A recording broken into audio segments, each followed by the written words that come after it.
Comme vous le constatez, il prend la personne qui est là. Il a Ebembe, ça va être enterré en haut. Donc, tout qui roule, pour ça, le transport, Yamaboko, ça n'a pas été. De la paroisse protestante, qui passe au Komiawa, pour ça, le plus du nerf, tout comme qui est des suite, il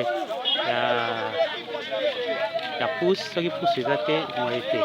Donc, vous êtes obligé de faire quelque chose pour que le transport y a mort. À ta pousse, tous les transports, pousse à zéro. Na Kiride, Ebembe Ekeyi, nous étions à l'incapacité pour ça le transport de sources. Donc, heureusement, de ça chance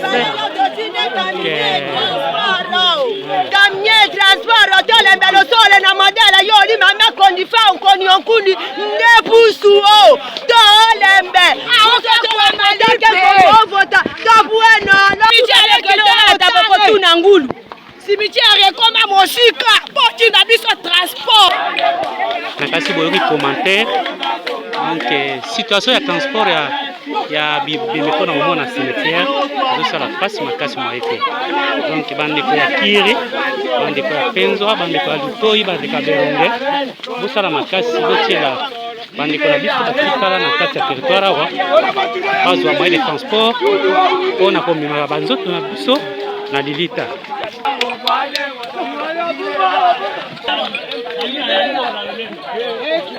Wafanye shughuli ndeni